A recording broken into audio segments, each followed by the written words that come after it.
Madame, Monsieur, bonjour, bienvenue dans Chine France, le journal sur Mandarin TV. Sans transition, voici les titres de l'actualité. Plus de 600 véhicules à hydrogène seront déployés pour les JO d'hiver de Pékin. Ces véhicules seront utilisés pour le transport et la logistique pendant les Jeux Olympiques. Alipay et UnionPay concluent un accord de paiement mobile pour améliorer l'interconnectivité.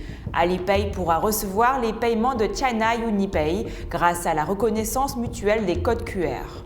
Dans le cadre des efforts visant à ouvrir davantage le secteur des investissements étrangers, la Chine étend l'exemption d'impôts pour les investisseurs étrangers sur son marché obligatoire. En amont du sommet pour la démocratie de cette semaine, organisé par les États-Unis, un institut chinois vient de publier un rapport dénonçant les failles de la démocratie américaine. D'après les autorités sanitaires de Pékin, vendredi 3 décembre à 10h, plus de 10 millions de personnes dans la capitale chinoise avaient reçu une dose de rappel du vaccin contre la Covid-19.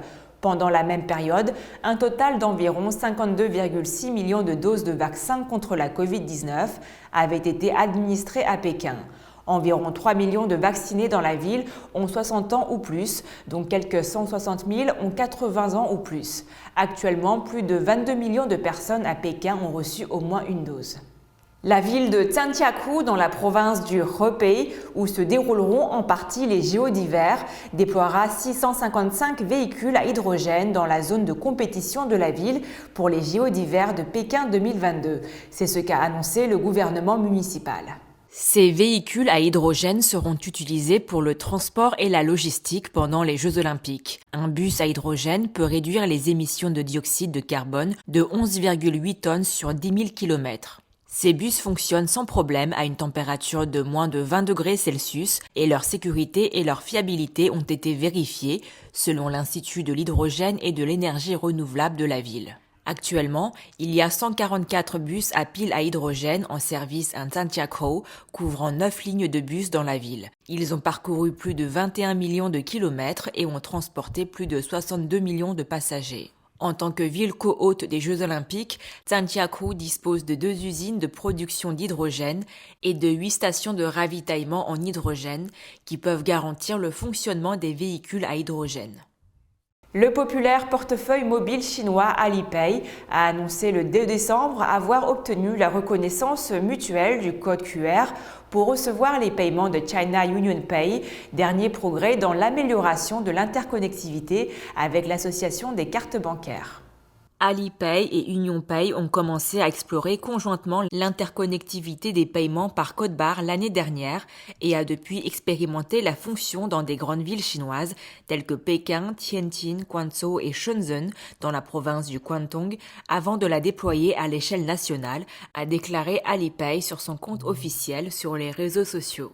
En collaboration avec China UnionPay, Alipay a également mis son code QR à la disposition de 28 banques et institutions financières telles que la Banque industrielle et commerciale de Chine, la Banque de Chine et MiPay. Dans ce cadre, les utilisateurs peuvent scanner le code indigène d'Alipay à l'aide des applications mobiles des banques, le Cloud Quick Pass de China UnionPay et d'autres institutions financières.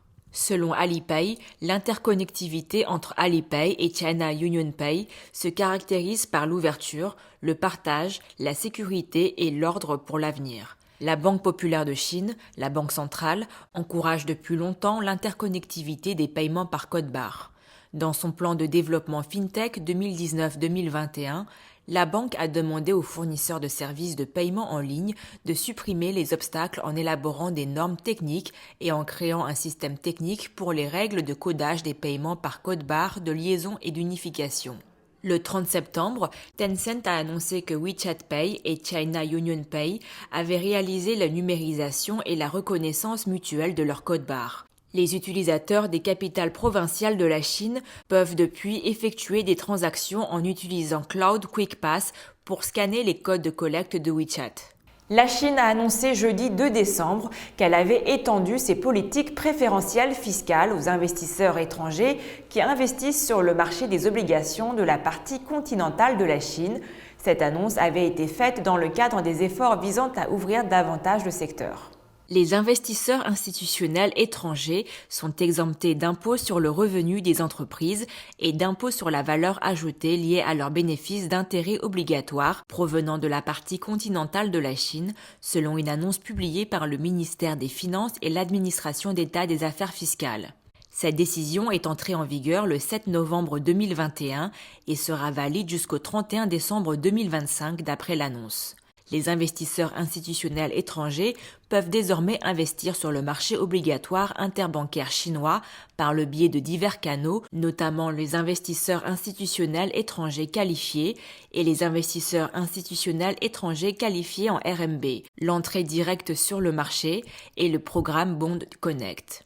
Le ministère chinois des Affaires étrangères a publié dimanche sur son site internet un rapport intitulé « L'état de la démocratie aux États-Unis ». Fondé sur des faits et des avis d'experts, le rapport vise à exposer les contradictions de la démocratie aux États-Unis ainsi que les dommages causés par l'exportation de cette démocratie.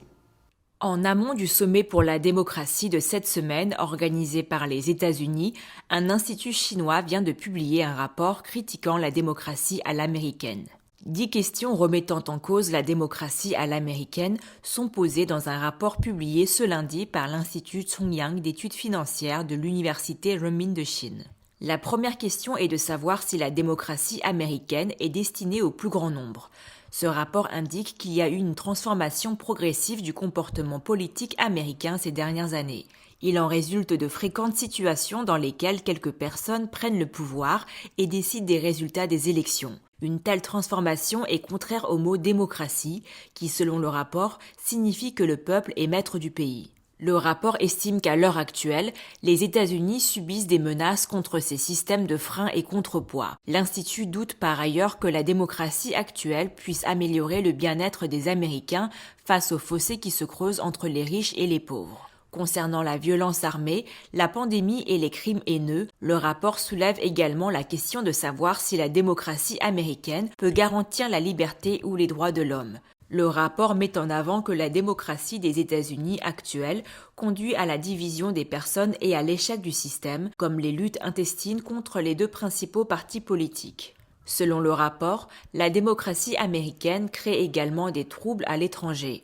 Elle a échoué à apporter la paix et le développement en Afghanistan, au Yémen et en Irak. Avec les interventions militaires, les États-Unis ont sapé l'ordre international au nom de la démocratie. L'Institut Chongyang espère que le rapport pourra aider les États-Unis à réfléchir aux défauts de leur propre système et aider le monde à comprendre pleinement la démocratie tout en mettant en avant des valeurs partagées pour toute l'humanité.